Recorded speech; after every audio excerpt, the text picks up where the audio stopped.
NFL kickers are paid millions of dollars to kick a football through the uprights. So what makes them different versus everybody else? Stay tuned to find out. Hey guys, my name is Eric. I upload kicking and punting related content. If you guys want to see more of that, hit the subscribe button and the bell notification to get notified anytime I upload a new video. I wanted to cover specific topics related to NFL kickers and what separates them from the average kicker. So the first thing we're going to cover is what percentage of kickers make it to the NFL. So when talking about percentages, according to ESPN, over 1,090,000 high school athletes play during their time in high school. From there, 6.5% of them go on to the college level, so just over 71,000 athletes. And then from there, 1.6% of college athletes make it to the NFL. So what does that mean? 1,000 high school athletes leads to one NFL athlete. And that's hoping that he can last 3.3 years, which is the average lifetime in the NFL. While making it to the NFL alone is no easy task, being an NFL kicker is arguably the most cutthroat position out of every position because there's only one on the roster. There might be one in the practice squad, but there's only one that can actually play in the game. So what might be valuable about a kicker? Okay, the first thing is they score a lot of points for the team. Historically, they score more than every other position in NFL history. Not only do they score more points, they are routinely asked to win the game.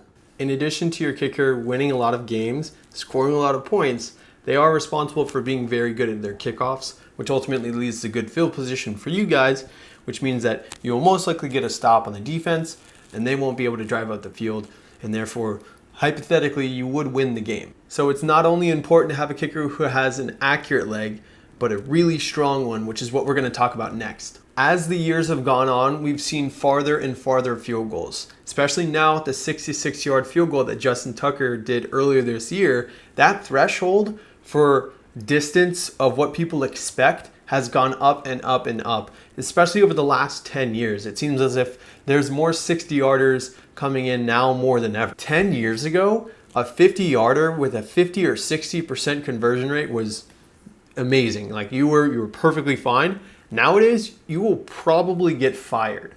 That conversion rate is higher in the 65 to 70 percentile, which Justin Tucker and Harrison Butker have easily surpassed year in and year out, season over season. They're consistently over 70% conversion from 50 plus yards. That is insane. So you might be asking, how exactly is an NFL kicker getting stronger? And it doesn't have to do with the weight room. It's not even a squat or a deadlift thing.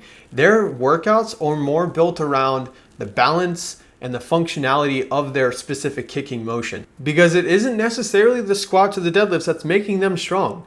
It is the functionality and the balance that makes them better. As more and more technology comes out, kickers are starting to utilize heart rate training, functional workouts, and like a balance drill in order to give them more of a challenge to their body than your traditional bilateral movements like your barbell squats and deadlifts. This results in a much stronger and balanced kicker than ever before. Especially when kicking, balance is key, and kickers are showing that their balanced workout programs are paying huge dividends in their season performance. So Justin Tucker has been converting a 90.8% conversion, along with Harrison Butker's also equally impressive 89.5% conversion. That means that out of 100 field goals, they are going to make 90 of them. Oh my God!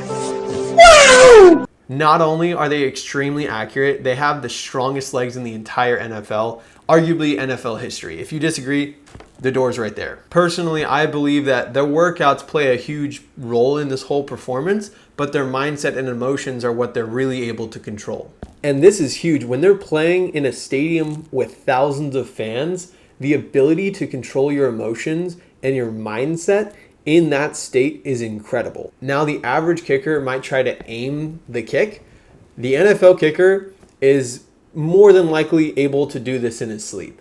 He's not thinking about where he wants to put it. He's simply letting his body do the work, being present in the moment, and just letting his hard work and dedication pay off on the field. Just completely let go and let whatever happens happen. At that level, the main variable oftentimes comes down to just the weather or the operation, whether it's a bad snap or a bad hold. Even the ball being off by a half an inch whenever the holder puts the ball down can be the difference between a loss in a game and a winning field goal.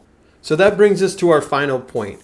What is the biggest difference between an NFL kicker and everybody else in the world? An NFL kicker sees success not really in the end result, but in all of the tiny little details that he does in order to perfect his craft. So what do I mean by that? If you've ever talked to an NFL kicker about what they do to succeed and what separates them apart from everybody else, sure, they might be genetically blessed with some type of strength, this, that, and the other, but I guarantee you they are obsessed with the little things, the very small details, like their steps, their confidence, their mindset. They ask hundreds of questions and they do not stop until they figure out what works for them. Pull up some film of Vinatieri when he first started in the NFL and one of his last seasons in the NFL. His technique, his pre-kick routine, everything looks exactly the same. He takes the exact same size steps back, over, he looks at the ball the same way, he hits the ball in the same part of his foot, he follows through the same way, he keeps his eyes down on the contact part the exact same time, and he doesn't change a thing. I promise you, he is obsessed with the little things. And that is what allows him to be the greatest kicker of all time. When I say obsessed here, I'm talking about being intensely emotionally focused on doing all of the seemingly unimportant things in order to make sure when come game time, you're ready. And when I say come game time, I mean when the game is on the line, he's not thinking about where to hit it on his foot, where he wants it to go. He blacks out, goes into killer mode, and just goes for it. And the really important thing is when he's doing a step back and over and doing his whole routine, he's done it so many times, he's probably not even nervous.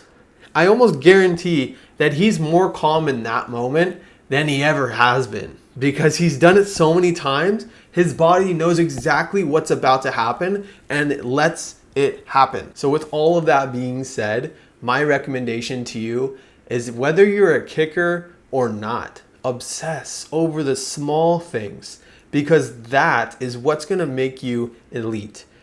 Sure, everything else will follow as a result of you doing the really small details to perfection. A little piece of motivation, those small seemingly unimportant things aren't that big of a burden on your mental state. Everybody can take steps back and take steps over. Everyone can do dry runs. You can do that so many times and it doesn't tax your body.